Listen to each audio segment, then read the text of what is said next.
今日嚟到第二日嘅行程，星期六朝頭早8點鐘。而家呢個就係我哋住嘅 hotel， 住嘅係 OK 嘅，叫做 Hollywood Inn Suite，400蚊3個晚上，星期五、星期六、星期日，咁咧好好嘅呢度，你見到啦，有個冰機啦、ATM machine 啦、櫃啦、大門啦，我哋架車喺出邊，咁啊，免費咖啡。免費所有嘢，水啊、sparkling water 啊，有 favorite 嘅。咁呢個就櫃台啦。今日最高30度。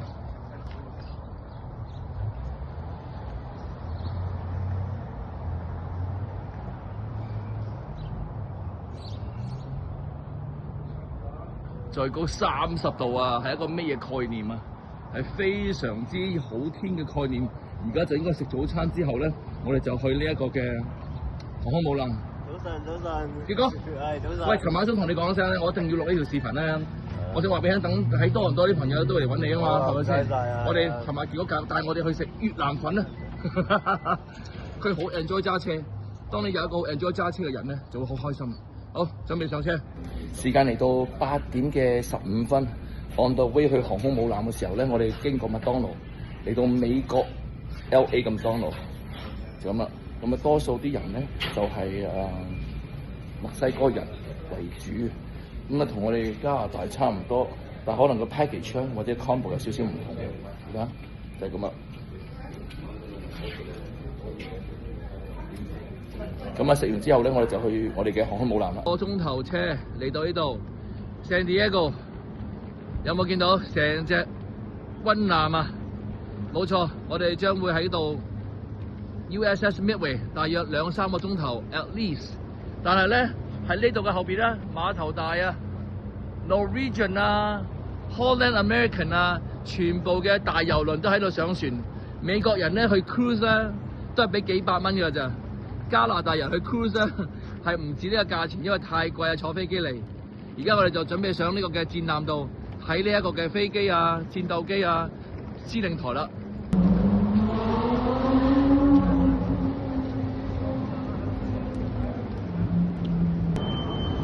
好啦，而家我哋上咗呢個船啦。咁喺門口嗰啲人咧，佢哋都喺個 service 嗰度咧，都係有成43年㗎啦。即係譬如門口收飛嗰班人啊，咁就見到啦。Welcome aboard， 正式入咗嚟呢一個嘅航空母艦 USS Midway 41。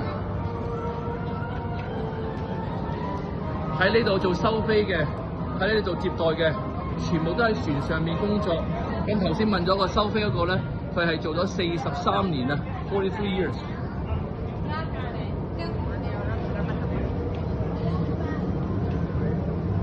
入到嚟啦，我而家做緊啲乜嘢？而家驚啲人唔識中文或者唔識英文，咁我呢部機咧就講解呢度嘅過程嘅。咁呢度咧就係我哋嘅正門啦。咁見到啦，影相喺後邊。攞機嘅都喺後邊 ，OK， 呢個就係個 main entrance 嘅。咁你見到好多唔同嘅飛機嘅 ，OK， 船艙啊，飛機啊 ，information booth。然後咧，小朋友啲車咧喺邊度？小朋友嗰啲勞斯萊斯啊，全部擺喺度嘅。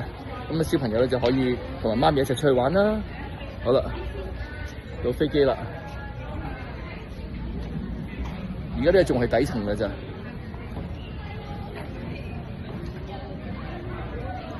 所以嚟到 San Diego 呢度咧，多數咧都係嚟呢個 USS Midway 去做呢件事嘅。咁今日我係打算喺呢個 stay 大約2-3個鐘頭左右。嗱，呢個入場啦，2-3個鐘頭左右。咁啊，有啲咩得意嘅，我就同大家分享下今次嘅旅程啦。嗱，好簡單㗎，只要咧我哋想知道關於呢個飛機嘅資料咧。用呢一個機咧，就可以喺度嘟下，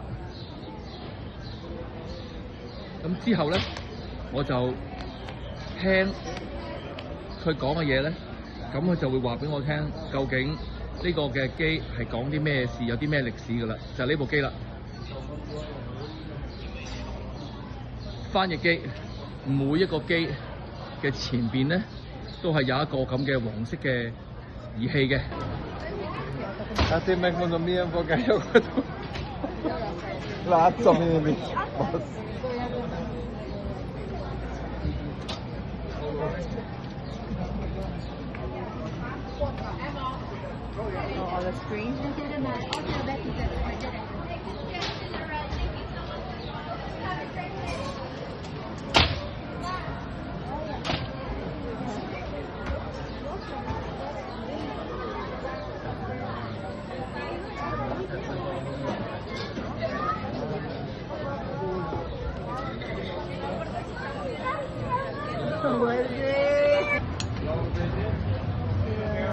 就係咁樣啦，5分 flight deck， 好好天。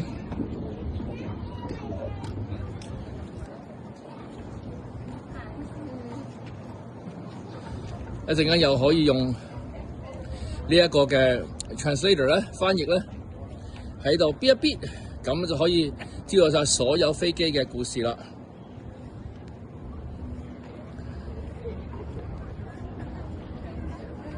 呢度就係飛機起飛嘅地方啦，即係嗰啲航空母艦啊。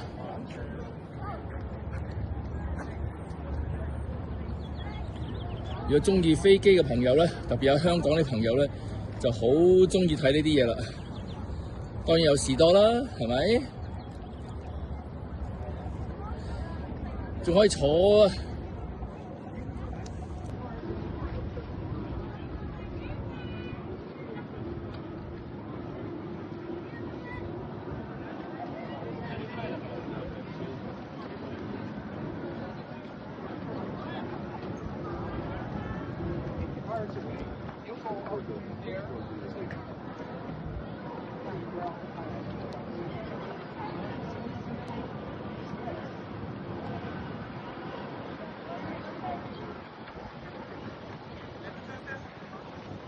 呢個咧想同大家講一講，呢個攞嚟做咩咧？突上嚟呢條嘢就係 fuel 啊，入油用嘅。喺唔同嘅飛機咧，呢個入油管咧係有唔同嘅位置嘅，因為當你飛嘅時候，你一定需要有人要補給燃油俾你嘅。呢個就係做呢件事啦。咁我而家喺呢度咧，喺度咁樣360度睇一次咧，你知唔知似咩啊？似我哋嘅 Downtown Lakeshore 啊，即係呢個 Harbourfront 咧，附近都係有咁嘅大行台啦。航空母艦嘅司令台，因為呢架船咧已經退休啦，咁所以咧喺呢一個嘅 LA 嘅鄰近嘅地區，2個鐘頭車嘅 San Diego 咧，呢個係熱門嘅地點嚟㗎。其實你見到咧後面仲有 building 啊，因為點解？因為其實呢個係一個港口，似乜嘢？知唔知道啊？似哈巴芬啊！嗱，似哈巴芬啊！嗱，我推出少少俾大家睇啦。似哈巴芬，我哋 Ontario 嗰度咧。你一見到好多船隻喺度泊咗喺度啊！咁啊，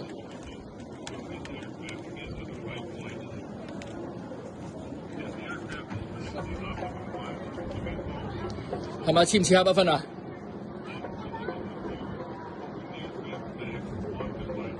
所以今日嚟到 Day 2，咁啊，我覺得天氣 very good， 30度啊，最高有30度嘅氣温。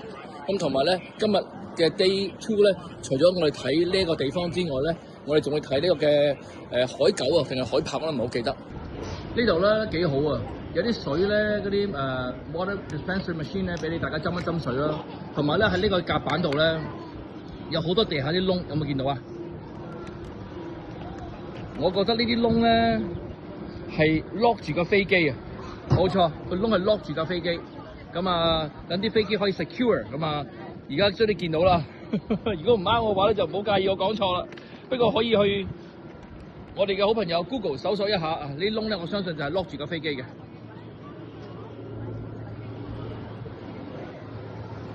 大約真係要行晒咧，我諗都要成3個鐘頭左右啊。好啦，我哋喺度睇一睇究竟啊，唔同顏色嘅人，究竟佢哋嘅工作係乜嘢？唔同顏色有唔同嘅工作指引嚇。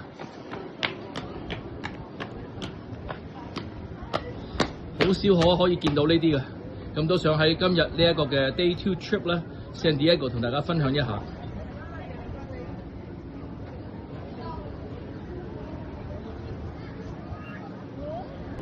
哇！今日真係超好天啊，同埋今日其實唔係好多人嘅咋。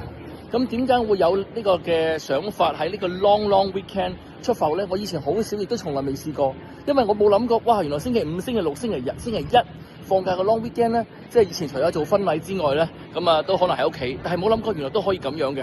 咁啊嘗試下用啲分數咯，咁啊諗住book下啲地方啊，咁有啲朋友會去 LA 啦，即係呢一個嘅Las Vegas 啦，咁我咧就去呢一個嘅。因為買唔到平機票啊，就試下呢個嘅 LA Los Angeles 係咪可以咧？